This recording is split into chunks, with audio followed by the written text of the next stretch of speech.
I'd like to call our meeting back to order. Mr. Linden, would you please read us out of closed? Yes, Madam Chair. I move that the Roanoke County School Board come out of closed session for the following: to discuss the investigation of a student matter pursuant to the Scholastic Record Exemption at 2.2-3711A2 of the Code of Virginia, and to certify that to the best of each member's knowledge, only public business matters lawfully exempted from open meeting requirements under this chapter, and only such public business matters as were identified in the motion by which the closed meeting was convened were heard, discussed, or considered in the meeting by the school board.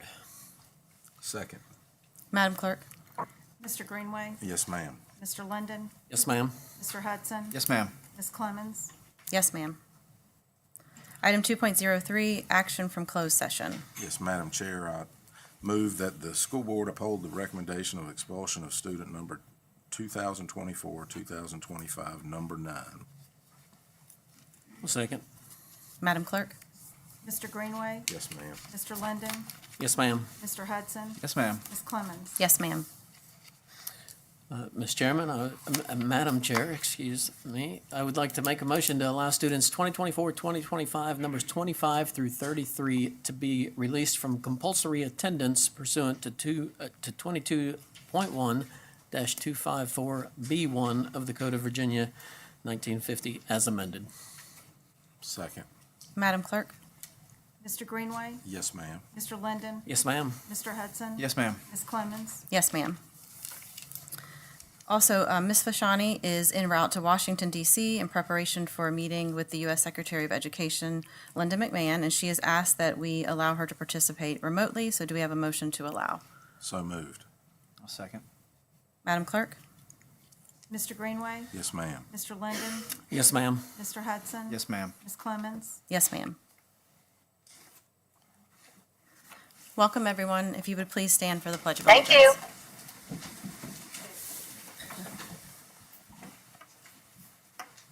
I pledge allegiance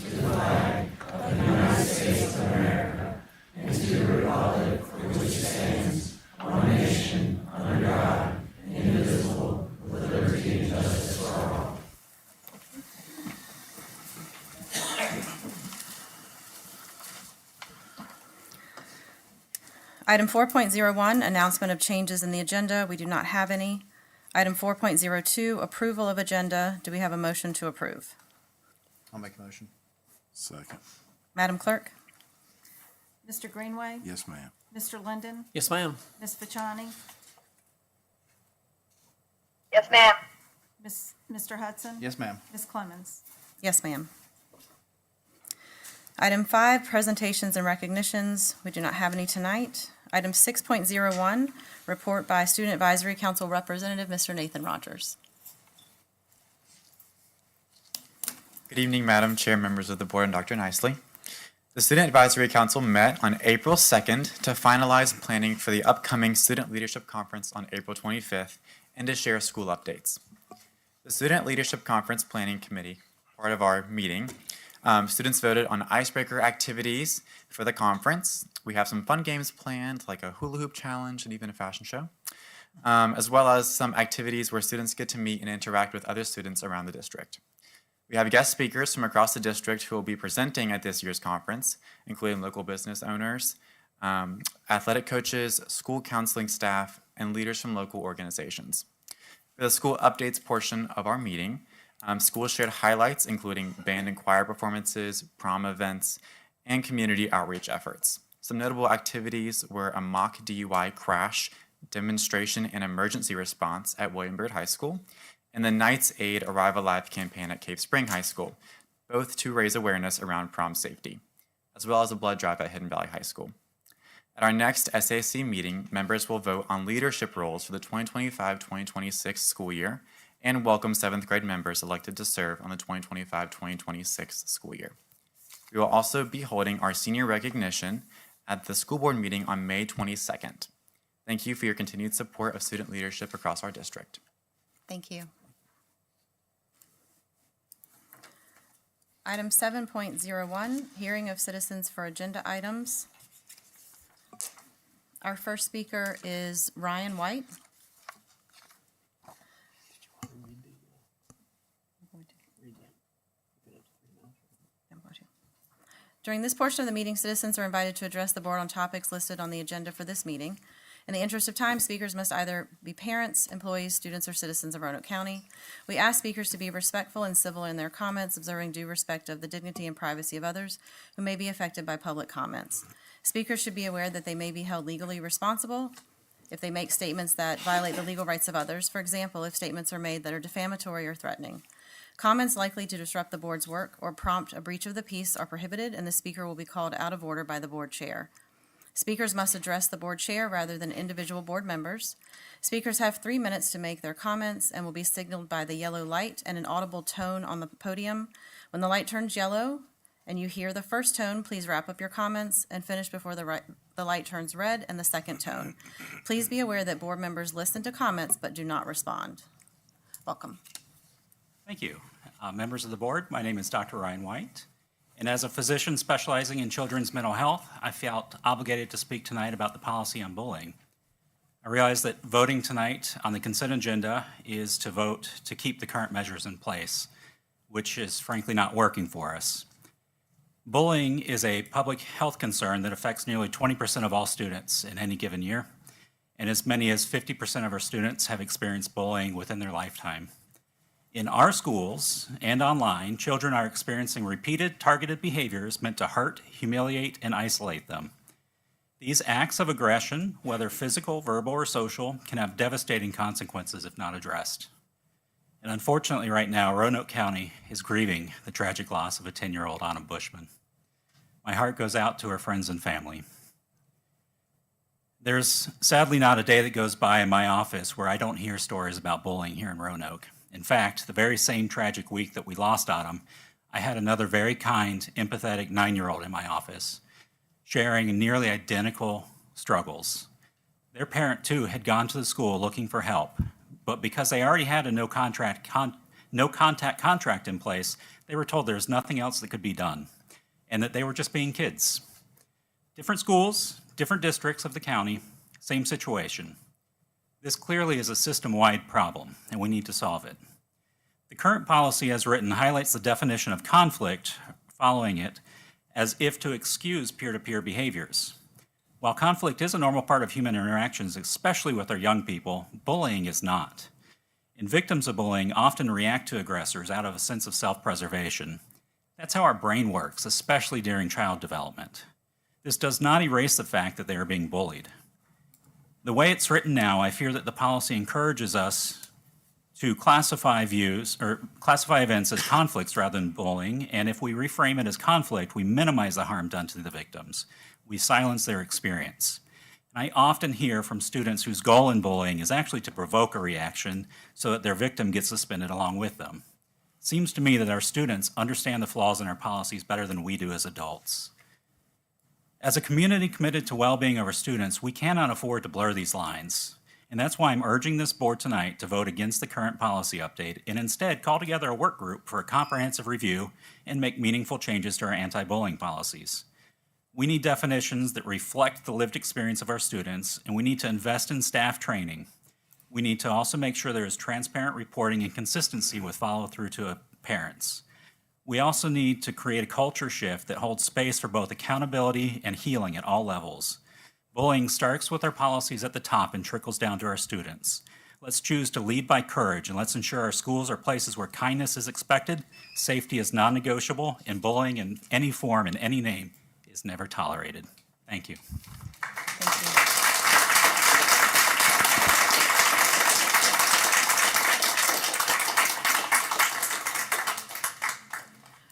Our next speaker is Samantha Zambrello.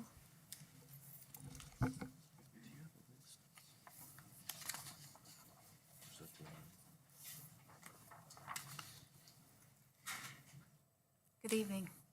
My name is Samantha Zambrello, and I am a parent of 2 children that are in the Roanoke County school system. I know much of tonight's focus will revolve around bullying policies, consequences, and the need for change to protect our students. I want to share how my students' experiences pertain to bullying and the current state of our schools. I would like to start by sharing my kindergartner's experiences this year. She started off school This year, not learning academics because other students' behaviors made learning take a backseat to their behaviors. On at least 10 occasions, she came home with marker on her clothes because a peer couldn't use class materials properly. At the start of the second semester, she finally got a new teacher who makes sure that learning takes place. But now she sits in the dark. And last time I checked, sitting in a dark classroom, it can lead to eye strain, disturbance in sleep cycles, and can cause mood changes, as well as contribute to anxiety and social isolation. She comes home every day and tells me about new cuss words that she's heard, or the same ones being repeated. She tells me about middle fingers being thrown. And she even tells me about students kicking, hitting, spitting on teachers. So it sounds like even teachers are getting bullied. My second grader has anxiety and sensory issues, which makes her an easy target. But it wasn't until the last couple of months that she started begging me not to send her to school. She even altered where she eats her lunch because 2 students found out that making gagging noises around her can upset her and make her physically ill and not want to eat. Now she sits behind the cafeteria door. Or she can choose to sit in an office to avoid these students. It is my opinion that these behaviors my children witness will only continue to get worse if we remain not checking the problems and giving the proper consequences.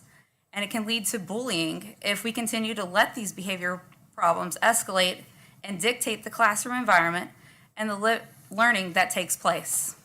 Thank you. Thank you.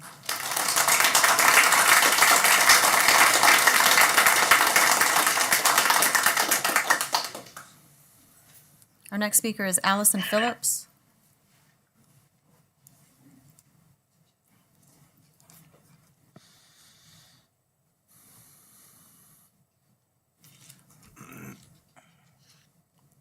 Good evening. The death of Autumn Bushman wasn't an accident or some unforeseen event. You were warned. At some point, many points, could this tragedy have been prevented? This 10-year-old girl could still be alive today if not for the school's negligence. I was bullied and tried to kill myself at the same age and time of year as Autumn did. I suffered from depression and was bullied not only by peers but also by a staff member. What most refuse to acknowledge is how the smallest microaggressions change the way you see yourself. Even if the school tried, it did virtually nothing. It is so much more than just giving kids 1 or 2 examples of bullying and saying, don't do that. Kids don't want to stop if there isn't punishment. The kids don't want to stop if there isn't punishment. The schools need to listen to what's going on and stop the micro and macro aggressions before the student starts to believe it. If you go to try and talk to other kids and they look at you like you're gum on their shoe, it starts to impact how you view yourself and your importance. When I was told by another student, when we were both in the 5th grade, that if I didn't shut up, he would shove his middle finger up my vagina, he only lost part of his recess. A teacher who told me that I'm a bad student got nothing. The kids who told me that I didn't deserve to be alive didn't even get looked at by administration. Luckily, my mother pulled me out of Roanoke County Public Schools for 3 years, and I am forever grateful for that, because if she didn't, I wouldn't be here today. Teachers need to be taught not to say, he is being mean to you because he likes you. The schools need to take more than just recess when a 5th grader threatens to sexually assault another student. They need to acknowledge that what is seemingly insignificant and minor to an adult can mean the world to a kid.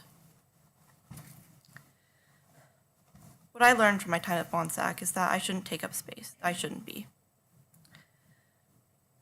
I learned that something that I couldn't fix, was deeply wrong with me. And I learned that no one could help me. Because if teachers are to help you, then why haven't they? Why wouldn't they? I tried to kill myself, and all I learned was that I couldn't be fixed, that I was made from a broken mold. We, my parents and I, tried so hard to get the issue resolved, but the school only took half measures and Band-Aid fixes. The schools need to take more accountability and address bullying as it is, not a clear teasing gone too far, but as a complex string of actions designed to chip away at a student's self-worth and identity, piece by piece. Thank you. Thank you.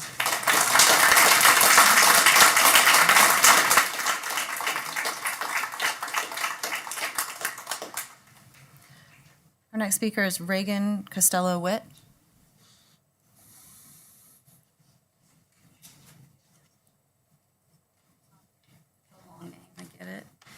So thank you guys for letting me have the opportunity to speak to you. My name is Reagan Costello White. I am speaking to you guys today as a mom, parent of a teenage daughter. And first of all, I'd just like to say that I think this is a really important opportunity for us to be heard as a community, to have this chance to come together and express our concerns and share ideas about possible ways forward. I just want to share a short story about bullying, an incident that affected my daughter recently. So a little while ago, I got a phone call from her. She was in the bathroom sobbing. And it took me a while. I don't know if you've ever tried to get information from a sobbing teenage girl, but I kind of made out through the sobs, like, they're calling me these terrible names. And I won't repeat what they were because they were truly horrific and sexual harassment. And this was the first time I'd heard about this bullying happening to my daughter. So I told her, go to your counselor, go to your school counselor. I am coming there immediately. And I got in my car and I drove to that school. And let me tell you, I was hot. I was coming in hot. And I said, I need to meet with the principal now. And to Mr. Whitlow's incredible credit, he met me immediately with kindness and compassion, along with our daughter's amazing guidance counselor, who had been there for her for years, providing support and unconditional acceptance from day one when they met. And I gotta tell you, they offered so much love and support for her, and they did their best, but it wasn't enough, right? Like, it wasn't enough. Bullying is a complex issue. And what happened after that meeting was the bullying didn't stop. It just kind of evolved. It went to social media, and it became something that was harder to put your finger on, harder to name. It wasn't just name calling in a hallway. It was more than that. And so what I'm saying to you guys today is that this is a big issue. It's not something that we can solve today in this meeting. It's going to take all of us putting our heads together. And I know that this is just one small story, but I'm really hoping that we can keep this conversation going and that this is something we can address as a team. Thank you. Thank you.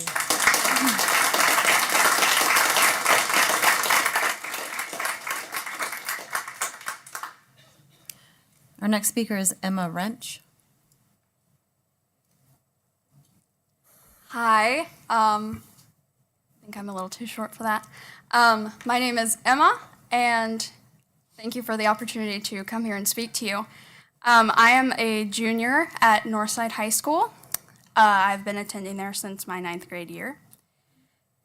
And I would like to ask why more is done about students being tardy and compulsory attendance, than bullying and assault. I mean, not off topic, but another factor is the fact that nothing has been done about a 10-year-old girl who felt pressured enough by people in 4th grade to kill herself. And it's not a statistic like the 4,400 deaths at least a year from suicide of adolescents just in the US. She was a person, and she was beautiful, and her parents, Mark and Summer, are back here hoping that something will be done for her. As a student, I have been bullied. I have been physically assaulted by students at school, and I'm sure many other people have. I've heard their stories. And even with video evidence, nothing was done to that student. She was talked to, but I wasn't allowed to know any details. I wasn't given any confirmation that nothing would happen because there was no audio on her threatening to assault me, calling me slurs. Nothing was done about that. And I realize that you guys aren't at Northside, but it is your job to be aware of that. And I think it's horrific that this is just left when everyone goes home. They don't think about this afterward. We need to go home and think about the fact that there's a 10-year-old girl in the ground and something should have been done. People know about what was done at the school. These bullies were spoken to. But were they? Were they spoken to? Were they told that this is unacceptable? I mean, what was done? Because when we're made to go to school, when we don't want to go to school for reasons just like this, I mean, we get punished for missing 10 days. And it's like, why would I want to go to any days if I'm going to be treated like this at school? And nothing's done. Bullies are enabled, and victims are not protected. And that's horrific and horrendous.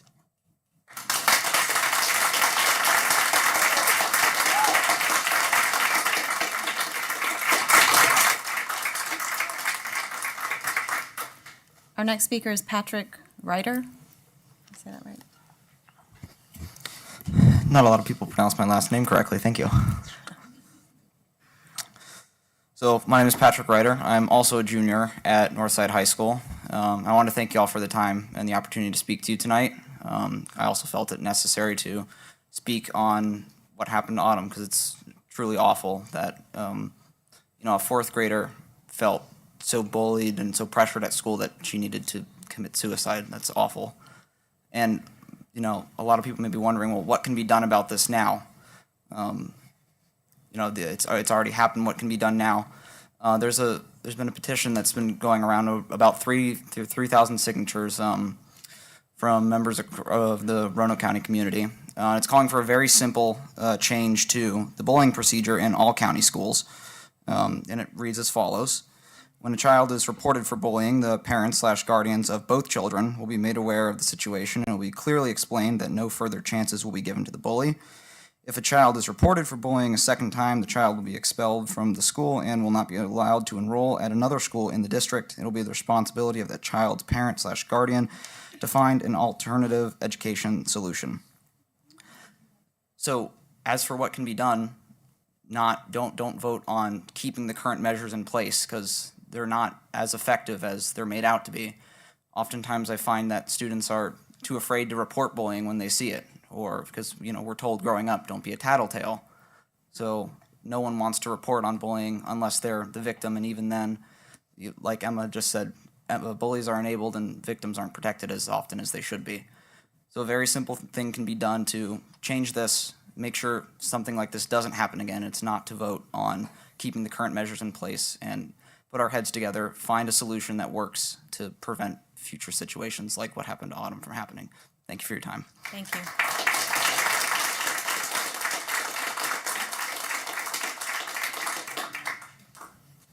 Our next speaker is Laura Bowman.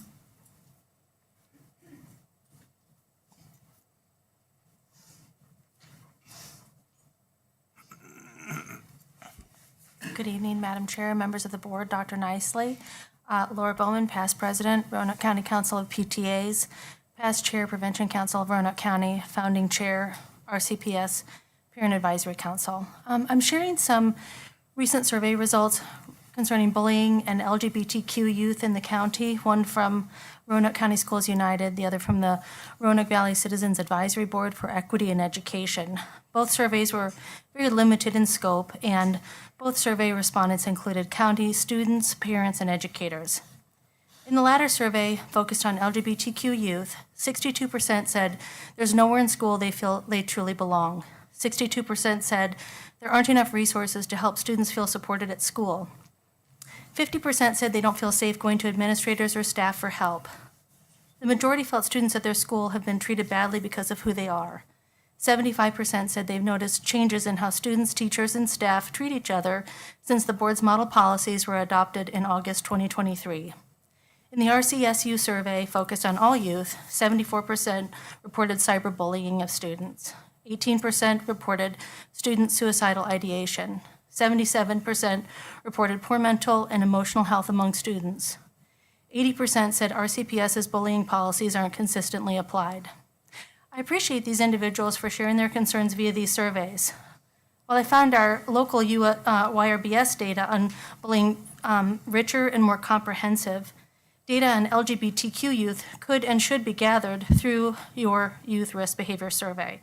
The national YRBS survey results do include LGBTQ youth data. In that survey, 39% seriously considered suicide in the past year and 12% attempted suicide. 49% of LGBTQ youth ages 13 to 17 experienced bullying in the past year. 90% said their well-being was negatively impacted due to recent politics. 23% said they've been physically threatened or harmed in the past year due to being LGBTQ. As chair for the Prevention Council, I was involved in the YRBS questions process. I learned about crosstabs, how one data set impacts others.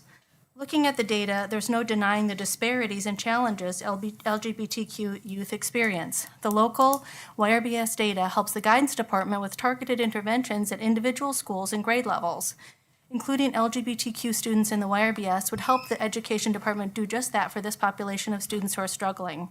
The board implemented policies that impact LGBTQ students, and since then it's been quiet in your meetings. That's convenient for all of you, and it may make you think those kids are all right, but being quiet often means kids have retreated into themselves and don't feel safe being themselves. That's a scary place for kids who need love, acceptance, and support, as all kids do. I urge the board to consider the survey results I've shared tonight, revisit your policies, and revise the next YRBS. Thank you for your time, and a little shout out to all the educators and staff in the school systems whose hearts are hurting and who show up for their students and love them like their own.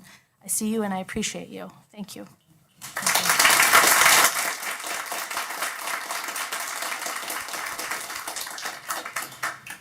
Our next speaker is Winnie Vickers.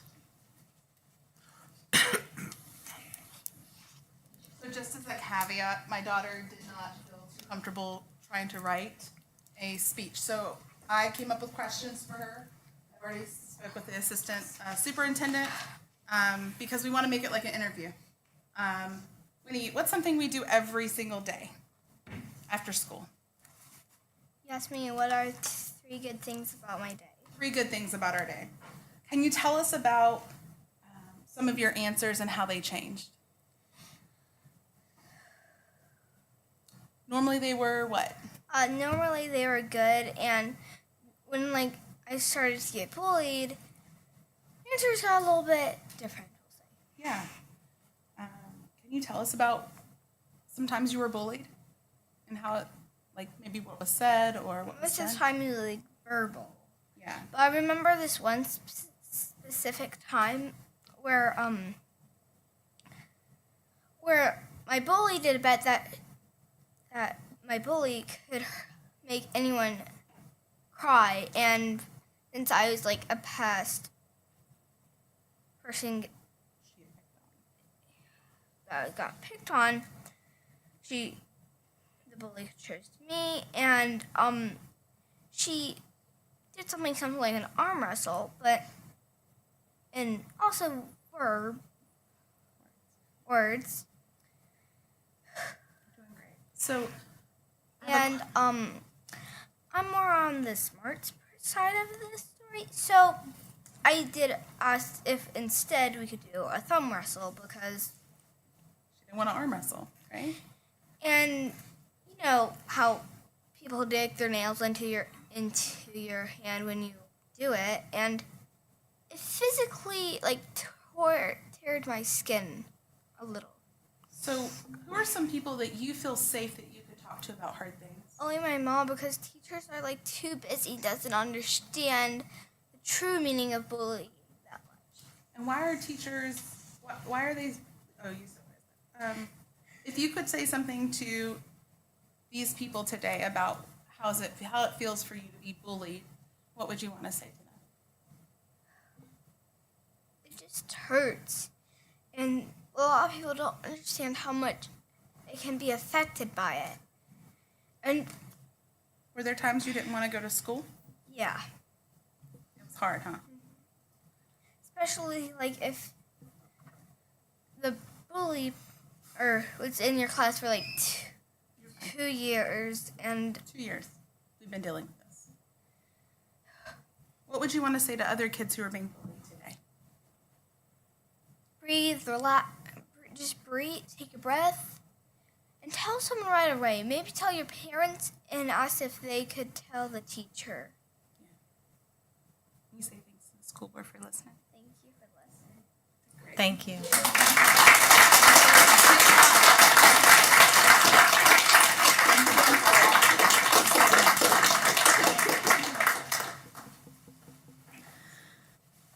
Okay, you're our last speaker for this. My name is Misty Vickers. I'm a parent, former employee of the county, parental coach, and social worker of 20 years. I have thought of many things. I've been thinking about this for a few days now. As you've just heard my daughter's story, I've been dealing with bullying in the county for 2 years. I myself was bullied. I myself contemplated suicide. When I heard my daughter getting bullied, I did what most parents would. I freaked out, I cried, I worried, and I perseverated on it day and night. Affected my sleeping, affected my ability to function, because my daughter was hurting and I couldn't do anything about it. I felt powerless. And then I thought on it. I thought on it that I survived my bullying, so how can I help her survive hers? My job as her parent is to help guide her through this world. In our lives, we are going to experience bullying, whether it's in school, whether it's with administration, whether it is with our community. We're going to deal with it. There are unkind people everywhere we go, dysregulated people. And I want to talk about this thing. You know, while there are some great policies that are happening about banning cell phone usage, schools are still using screen time. Those are dopamine dumps. That's still a drug. And the reality of it is that this thing right here is like a chainsaw. This thing is like a gun itself. This is like a pack of cigarettes. And, you know, I'm a single mom, so I know what it's like to have to survive on some hard times. And sometimes you have to have your kid use an iPad so you can do something or function or breathe. I get it. But the apps that we put our kids to, they're like the bullets. They're the gasoline. They're the matches. And I really am asking that you all vote no tonight and that you consider professionals in this field, stakeholders such as the children, such as me as a parent, such as other professionals, in creating a better policy. I want you to do restorative justice. So when my daughter got bullied, I decided to approach the school. I called Mrs. Gravely right away, Dr. Gravely right away. And I went to the school and I said, hey, I have some ideas. I want the child who is bullying her, my daughter, to be in a social group together. So they have to learn how to socialize appropriately in safe places where an adult is supervising. I then also went home with my daughter and role modeled being a bully with each other with a safe adult so that she could build the muscle of resilience on how to address it, how to react to it, how to understand that hurt people hurt people. The little girl that hurt her has some really bad issues going on in her home. And helping my daughter understand what that was is teaching empathy. What we have a problem with is a lack of empathy and knowing how to build those muscles in our children, staff, and administration. The way that you connect to each other is the way that you connect to our children. You model these behaviors. The policies that were enacted a year ago, they kind of help set a wildfire. Children are suffering. I filled out those forms. I answered those questions. I asked my daughter those questions of that questionnaire that was done. I'm an vested parent. And at the end of the day, I'm asking that you vote no. I'm asking that you include stakeholders. And I'm asking that you do what's right by our children. Blood will be on your hands if you don't consider incorporating everybody in this. These policies have to be updated, and restorative justice, if you don't know what it is, please look it up.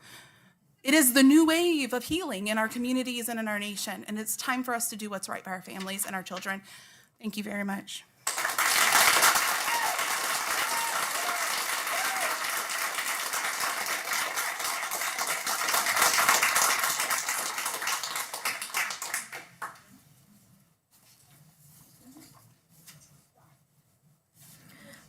Agenda item 8, consent agenda.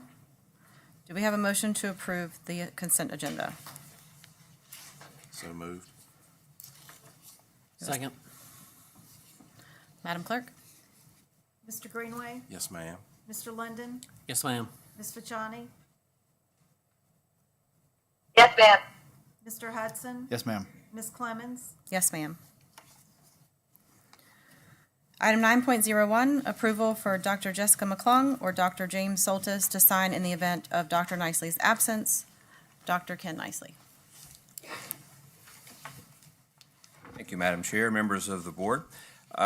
In the absence of the superintendent, when it comes to signing legal documents, somebody has to be designated to be able to sign in the superintendent's absence. And so my recommendation is that both Dr. Jamie Soltis and Dr. Justin McClung be so designated.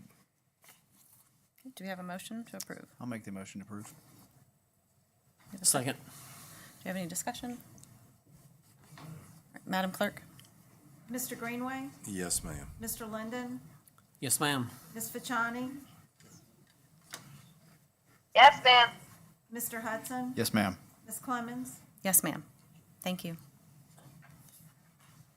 Item 10.01, bullying policy, bullying administrative regulation and process. Dr. Jamie Soltis and Dr. Sean Hughes.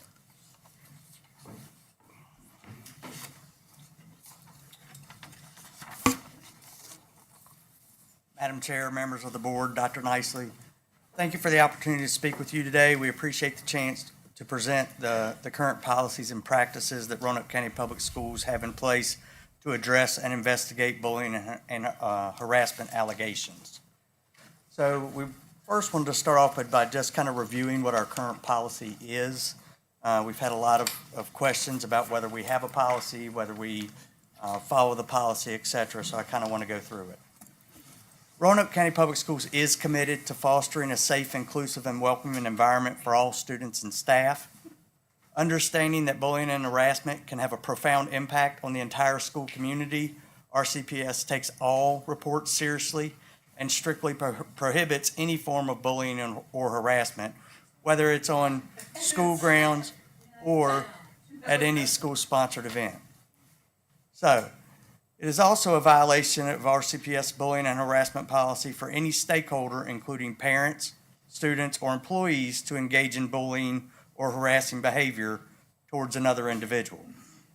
Additionally, it's a violation of the policy for bystanders to tolerate, condone, or participate in such behavior, and you're going to see that bystanders can also receive consequences if they don't intervene. So, the definition. Dr. Soltis, can you hold on a second? Yes. Listen, it was very important for us to sit and listen to everybody that spoke tonight, and we take that to heart. But we also need to listen to our staff explain to us this policy. So I would respectfully ask everyone to be quiet and give us some respect and give Dr. Soltis some respect as he gives us this policy. If not, then we'll have to pause our meeting and ask the law enforcement officers to restore order before we can get back to our meeting. Continue, please. Thank you, sir. So within our policy, we actually do define what harassment and bullying is. So it means any aggressive and unwanted behavior that is intended to harm, intimidate, or humiliate the target. It involves a real or perceived imbalance of power between the aggressors and the target, and it may or may not be repeated over time, or it could be the result in severe emotional trauma. Harassment and bullying does include cyberbullying. We do include cyberbullying in our policy. Harassment and bullying does not include ordinary teasing, horseplay, argument, or peer conflict. So our policy does define what conflict is. Conflict is a disagreement between two people, or two or more people, where each person involved is participating. It may involve repeated discussion and actions by all parties, and it may go on for a period of time before the resolution occurs. Research does indicate that conflict mediation is recommended to end conflict. Conflict is not harassment or bullying. However, we do take conflict seriously because conflict can evolve into bullying behavior. So, and then there is a legal requirement that the principal or designee notify the parent of any student involved. Nobody ever contacted me. Her daughter is dead. My daughter is dead. Nobody ever contacted me. See, this is what you want. My son.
that was the policy, and for just to educate the audience, there is a superintendent's reg or an admin reg, depending on what school division you're in. And in Roanoke County, we have admin regs, and the purpose of the administrative regulation is to outline the procedures aimed at preventing bullying and harassment, as well as to provide clear steps for intervention and the response when such incidents occur.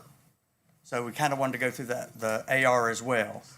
And in the AR, I'm gonna do this, I'm sorry. In the AR, there are some additional definitions. We define what a bystander is. It's a person who encourages the perpetrator. It shall be a violation of the policy for any school personnel or third parties, bystanders, to tolerate or participate in harassment and bullying. Bystanders who fail to report incidences of bullying may be subject to disciplinary action. And that's really the point I want to point out is if you're a bystander and you're not intervening by policy, you may be subject to disciplinary actions as well. The admin reg also defines the 4 types of bullying. So we have relational bullying, verbal bullying, physical bullying, and cyberbullying. So cyberbullying is, in my opinion, one of the ones that is the fastest growing. It's harassing, humiliating, intimidating, and or threatening others on the internet or through any technological device, for example, phones. The one lady spoke about the phones. It can also be sexual in nature. It can involve someone a student knows or a complete stranger. Cyberbullying can include cruel jokes, malicious gossip, cruel and harmful messages, embarrassing information or photographs, and or websites designed to target a specific child or teacher, and it could involve racial or religious or cultural slurs. I want to emphasize at this point that with cyberbullying, when it's reported to the school and or we find out about it and it disrupts the school environment, we do intervene even if it's outside of school hours. All right, so prevention procedures. This is also in the AR because our goal is to try to prevent any bullying from happening before it does. Each school is required to have both a designated bullying contact and a bullying prevention committee. The purpose of the committee is to develop, implement, and maintain procedures for the education, prevention, and intervention of bullying and harassment, as well as to regularly monitor and evaluate the effectiveness of these efforts. The committee is also responsible for reviewing any bullying allegation that is made and determining whether it is founded as bullying or if it falls to conflict. So at this point, I want to show everybody where you would actually find the bullying report. So if you go to any school's webpage and you click on parents and students, it'll bring up this next box, and you would click on bullying prevention. So that'll bring you to this link that takes you to the bullying prevention, and it also, where I have step number 3, click on the link to find your school's contact. Anybody who knows of any alleged bullying incident can get to this point and reach the bullying contact at the school. All right, so I just wanted to make sure everybody was aware of that. So then at the next stage, when we do get one, there's complaint procedures, right? So basically, it's essential that any student or school personnel who witness or have knowledge of a behavior that may constitute bullying report that to either the building administrator or, like I just said, the bullying contact at the school. Bystanders play a critical role in ensuring a safe school environment. A common question we receive is how school administration responds to incidents of bullying that occur outside of school. If an act of bullying or harassment takes place off campus, but it's reported to school staff, and or it causes disruption to the school environment, it becomes the responsibility of the school administration to address the matter in accordance with the policy and this admin reg. So, after we get the complaint, that's when the investigation begins. So after the alleged complaint, the counselor, the administrator, or the designee begins to investigate the allegation. This could include interviews with the victim, with the perpetrators, or any other pertinent bystanders. And at this point, I will turn it over to Dr. Hughes, who will walk you through those interview processes.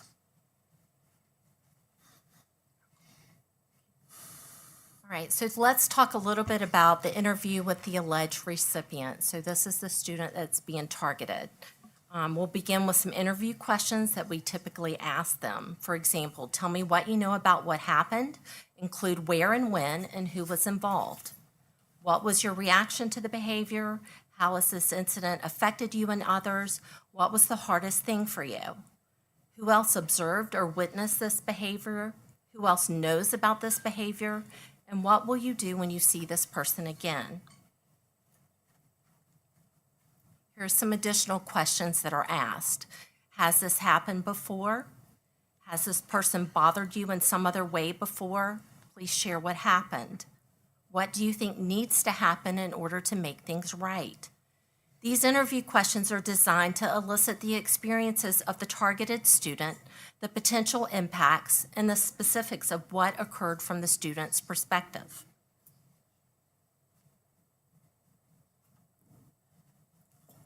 Here are the interview questions for the student with the alleged bullying behaviors. Tell me what you know about what happened. Include the where and when and who was involved. How did the other student react? How do you think that they felt? How do you think the other students have been affected by your actions? What were your thoughts when this happened? What have you been thinking about since this incident? How have you been feeling? What will your family think or say when they find out about your actions? Here are some additional questions that we ask. Are you aware of the Roanoke County Public Schools bullying policies? Are you aware that there are significant consequences for bullying another student? How could you improve the situation and the behavior you have done towards the other student? What do you think that you need to do in order to make things right? What could you do differently in the future? All of these interview questions are for the student with the alleged bullying behaviors. The questions help to determine what happened and also how to help. We ask the student to consider how the other student may have felt and how they were affected. We also clarify what their awareness is of the bullying policies, but we also want them to understand the potential ways to problem solve. Questions are adapted based off of the age of the student and the developmental level of the student. We also have additional questions for the witnesses. Tell me what you know about what happened and how you learned about this incident. How did the student respond? How do you think they felt? Was the behavior unwelcome? Did the student ask them to stop? Did the alleged bully stop? How has this incident affected you? How do you feel about what happened? To your knowledge, has this happened before? Has this person bothered you or someone else in another way before? This is our bullying checklist. This is a tool that is made available to our administrators and our counselors as a resource to assist them. It's not something that's required. The bullying checklist can assist the team in the evaluation and investigation of an act or an incident. It can provide the team feedback to assist with the determination of whether or not it's bullying or conflict. Then we have our bullying report that Dr. Soltis referred to earlier.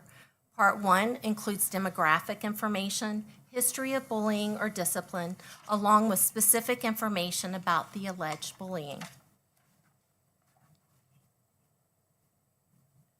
Part 2 of this report includes the analysis of findings. This is where the bullying committee convenes, they review all of the information from the interviews, and then they determine the behavior. Is it physical? Is it mental? Is it emotional? Or is it cyberbullying? And then the team decides whether or not the incident is bullying or conflict. Part 3 of the report provides a possible list of interventions that the team may choose to implement, such as a referral to the counselor for individual counseling, or perhaps even a schedule change. Part 4 of the report consists of consequences, which may include a verbal discussion or redirection, loss of school privileges, or removal from class.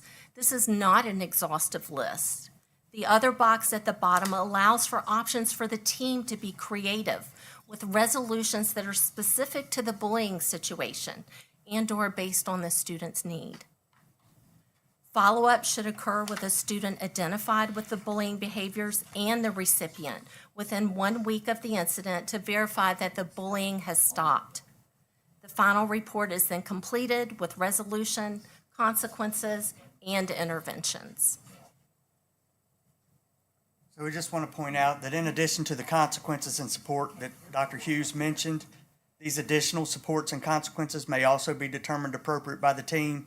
Sometimes it's appropriate, depending on the situation, to give the student a chance, the students involved, a chance to meet together and try to work it out with counseling support.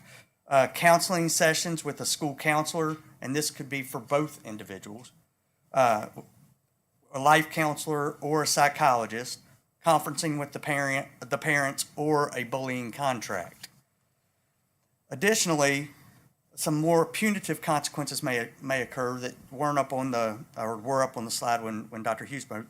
Could be referral to the SRO if it's deemed a crime, in-school detention, after-school detention, or out-of-school detention.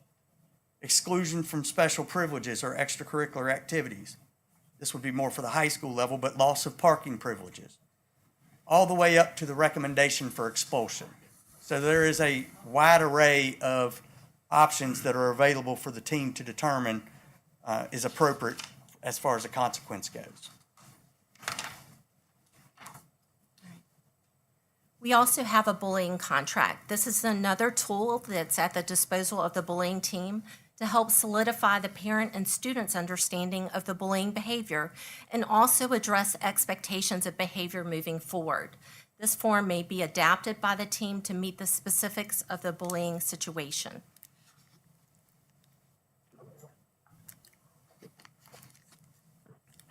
Annual education is provided to students, staff, and parents. This includes students receiving PBIS Expect Respect.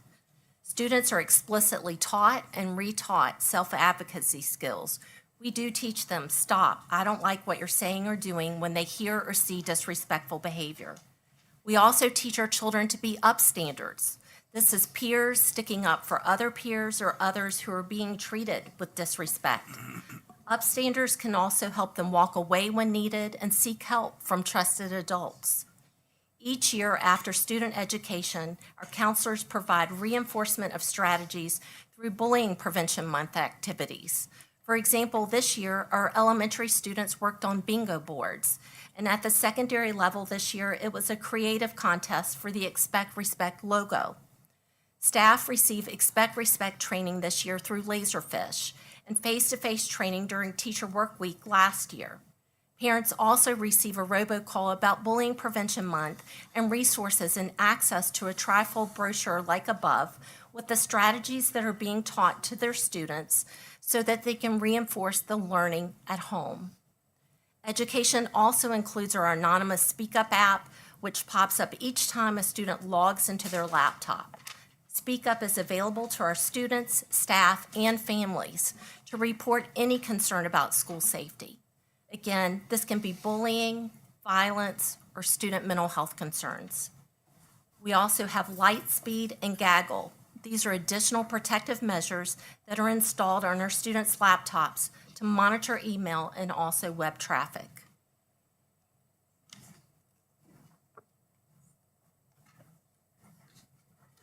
We are all in this together. We cannot end bullying alone.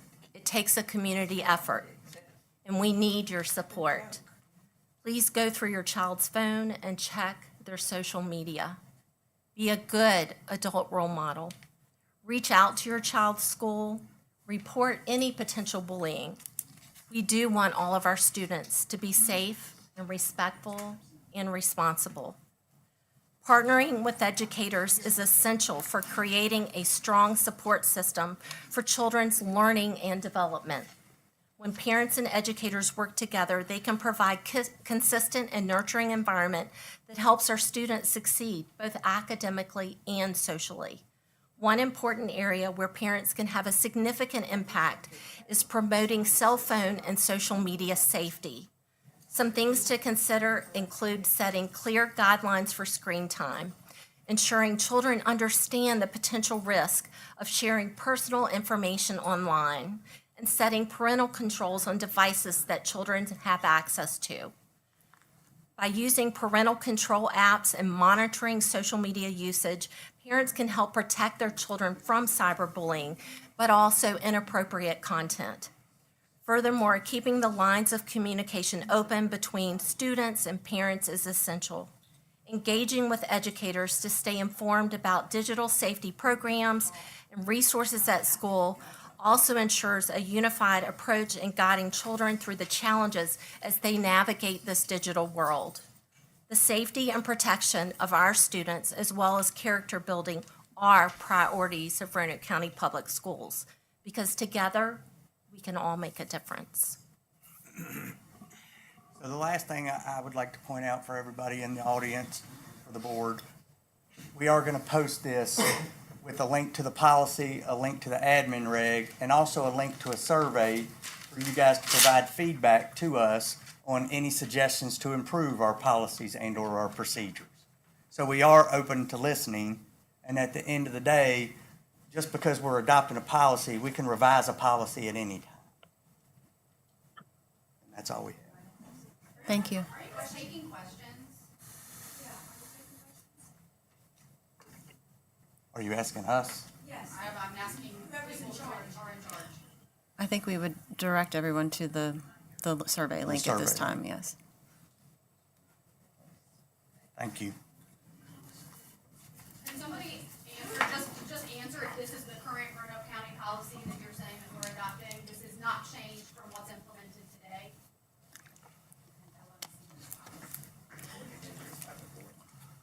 Who oversees these bully teams, and how do we audit them to actually know stuff's being done? None of us that have experienced bullying have ever seen any of this literature or information, even employees. So what do we do about that? We want to know really we want transparency, correct? Correct. Are these bullying reports part of FERPA requests? Come on. We don't want lip service. All right, we're going to move on to item 11.01. This is hearing of citizens for non-agenda topics. Okay, I'll ask an answer. And our speaker is Eleanor Winter Schachberger. I hope I said that correctly. Good evening. My name's Winter Schasberger. I live in the Hollins district. That's how long I've been coming to meetings. I'm no stranger to talking to this board. I've been doing it for years, and I'm here tonight to talk about the change that it is so desperately needed in our schools. My two children are students in the school system, one now at Northside Middle School and one still at Mountain View Elementary. I served on the PTA board at the elementary school for 5 years. I've volunteered anytime there was an opportunity to do so. And I have partnered with and will continue to partner with my children's teachers so they can become the best learners and humans that they can be. I believe that being involved and supporting their school is part of my job as their mom. Being involved has also meant that I'm acutely aware of what's going on in their school buildings. They talk to me, their friends talk to me, parents talk to me, and I in turn began talking to you about those concerning behaviors in our schools in 2022. In 2023, I was assured that things would change, and I was actually told in a meeting that when my current second grader got to fourth grade, it would be a whole different ballgame than the fourth grade that my current fourth grader was experiencing. And now here we are in 2025, and he's in fourth grade, and it is clear that our school community is continuing to experience the same issues. I won't recap those issues tonight, as I'm sure that you have been hearing and will continue to hear from parents about what their children have observed and experienced in our schools.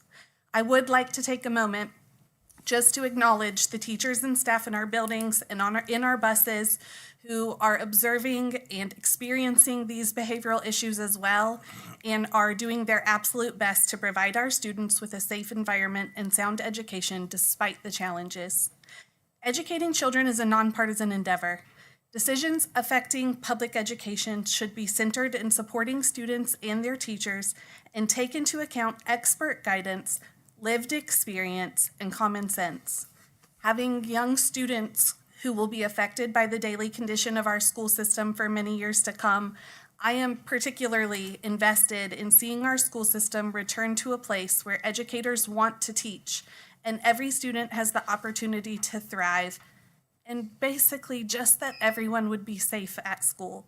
It is with this in mind, I have decided to announce my intention to run for the Holland seat of the Roanoke County School Board. Thank you.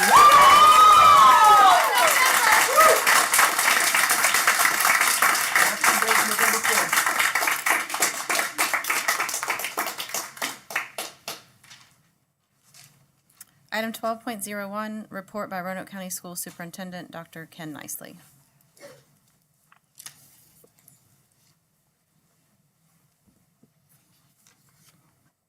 Thank you, Madam Chair, members of the board. The VSBA Blue Ridge Region Art Show was held last week at the regional meeting, and Mr. Linden attended that.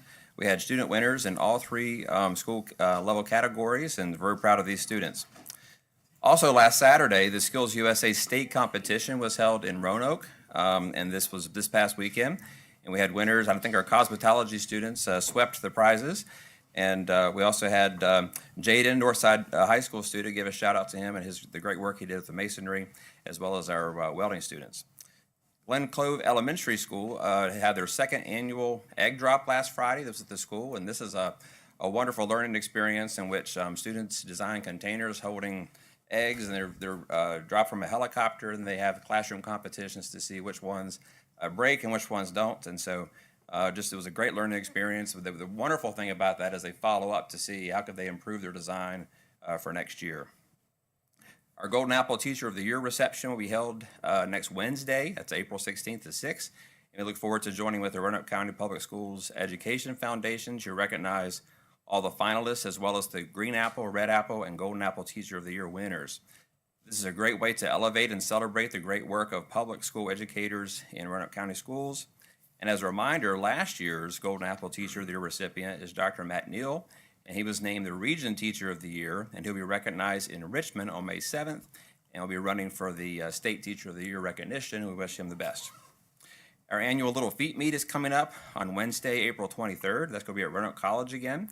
Little Feet Meet is part of Special Olympics, and it's always a great way and an opportunity to celebrate and cheer on our students with disabilities. We are entering into SOL testing season coming up, and so we just want to thank all of our students for their hard work, as well as our educators to prepare them for those assessments. And finally, as the board is aware, one of our schools did experience the tragic loss of one of our young students just before spring break. On behalf of the administration and staff, we want to express our heartfelt condolences to Autumn's family and ask for continued thoughts and prayers for them, as well as the school staff. Thank you. Thank you, Dr. Nicely. Item 13.01, reports and inquiries of board members. Mr. Greenway, would you like to go first? Madam Chair, did you have a statement that we were going to read, or is that? I will when I get to You mine. want to wait until the end? For mine, yeah. Okay. Yeah, I don't have a whole lot. I do have some questions that I'll forward to Dr. Solstice. I think one of the things I would like to see us engage is the Prevention Council. Somebody mentioned that. I don't know if it was Ms. Bowman. That I think that would be a wonderful idea to bring that back up into the elementary schools, middle schools, and high schools again.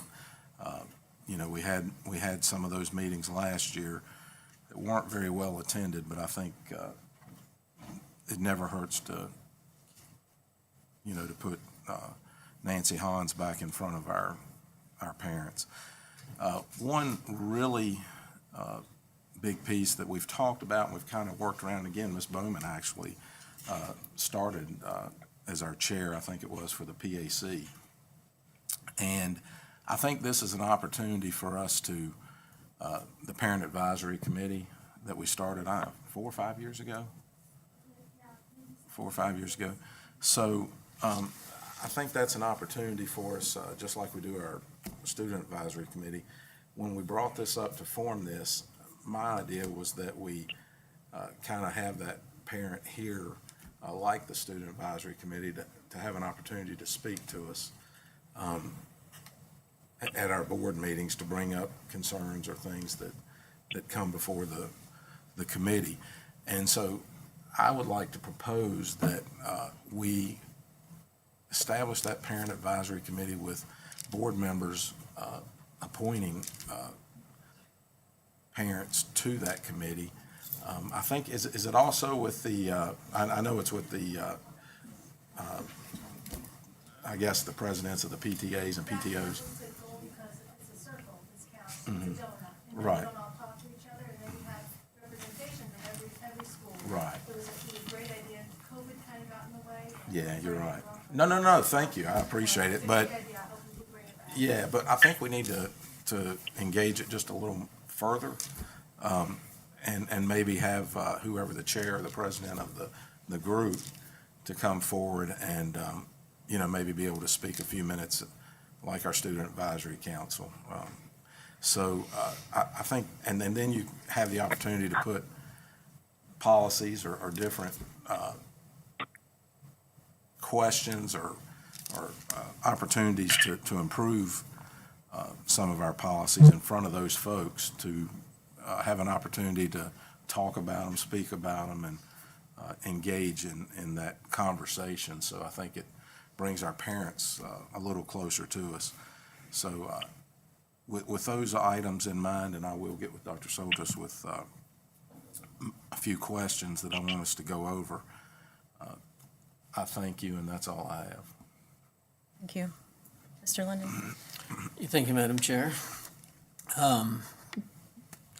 Truly appreciate the passion that the speakers had tonight, and understand the pain that not only people in North County, but not only Roanoke County, but throughout the nation are going through with this. So do want to thank everybody that came out and spoke tonight.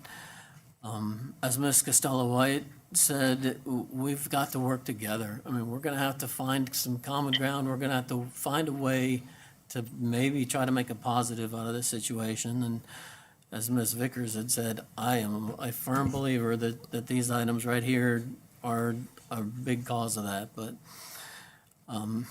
it's easier to find common ground if people are willing to work together and show a level of respect to each other. And if we're going to do that, hopefully the survey and the input that we'll get from the community will help us to better understand. As Dr. Soltis pointed out, we can change that policy at any time. When we have a better policy and we're ready to do that, I'm confident that this board, we're not tone deaf up here. If there's a better policy, we'll find a way to put it in place. But I do want to thank our staff. They've worked hard on that bullying policy. Is it perfect? No, nobody's perfect, but they have worked very hard.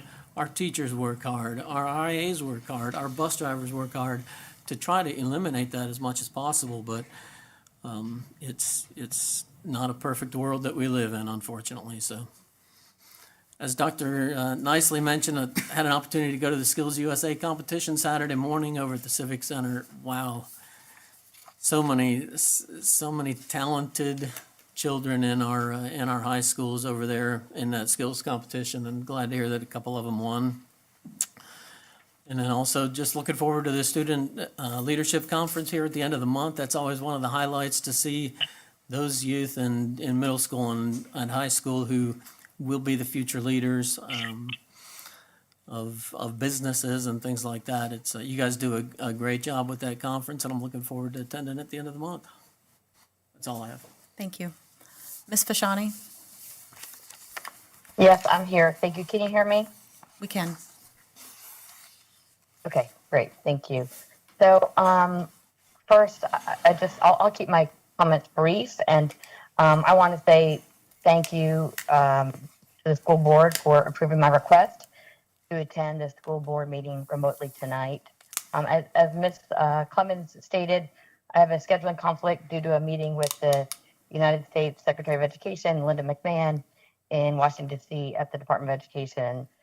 At this meeting, I'll have direct connection to federal education leadership and an incredible chance to hear how new initiatives in Washington will directly affect Roanoke County Public Schools and our students. And I am really looking forward to meeting Linda McMahon, and I'm grateful and excited for this incredible opportunity.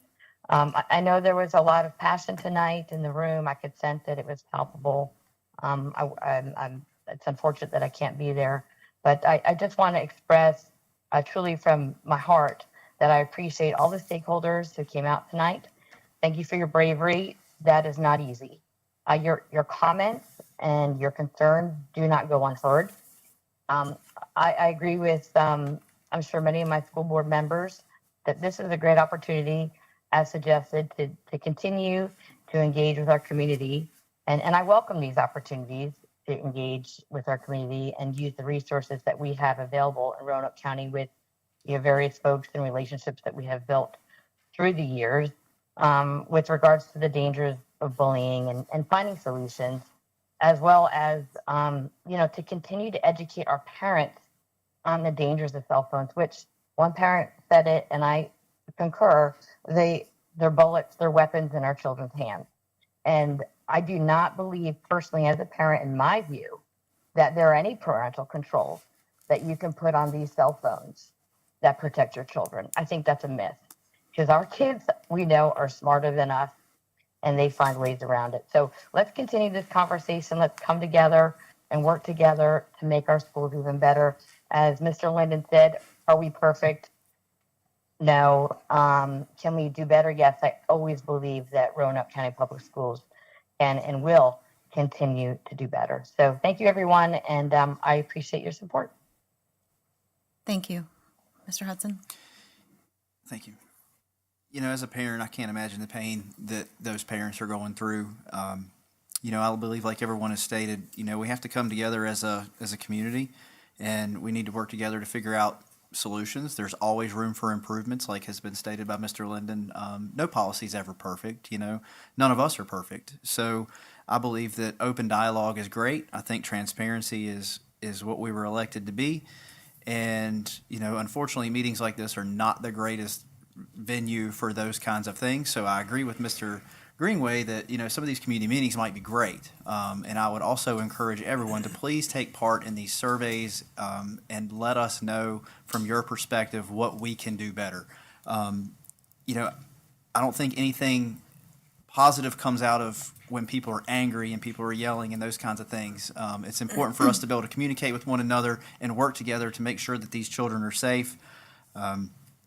I believe that our counselors are some of the best folks I've ever met. Matter of fact, I'll just go ahead and extend that to all of our educators.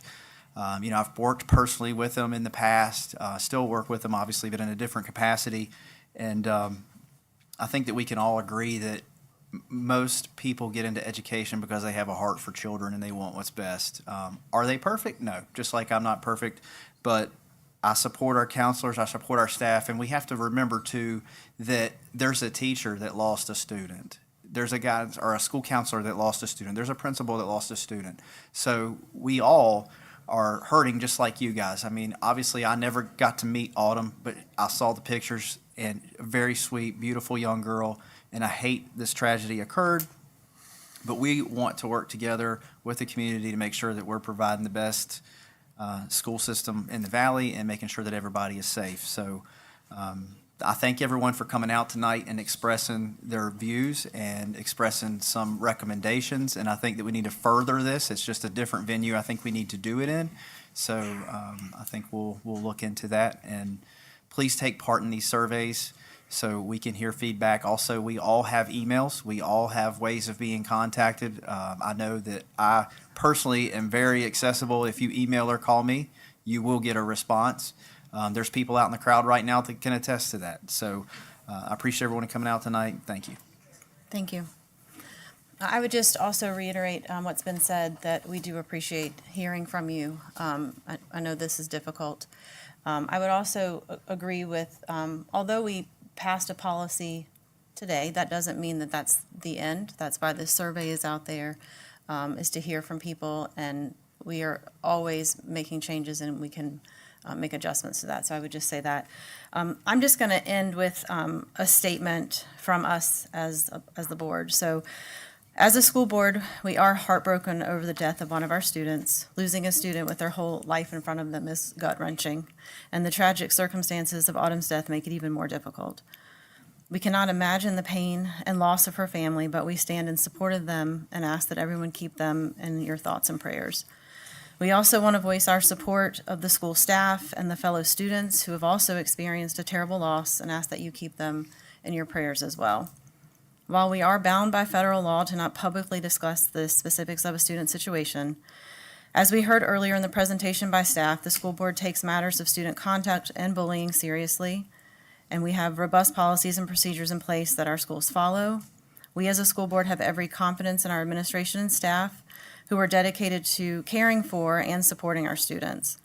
We are always open to suggestions and input, and again, we do invite parents and families to provide your suggestions through the survey link mentioned earlier about any additions or improvements that could be made to our policies and practices. We also ask parents, families, and our community to help our schools in monitoring and curbing negative and destructive online behavior, and ask adults to model responsible behavior in their online interactions as well. We applaud and support the various calls for kindness and hope that we can all come together to honor this young life. And if there's nothing else, meeting adjourned.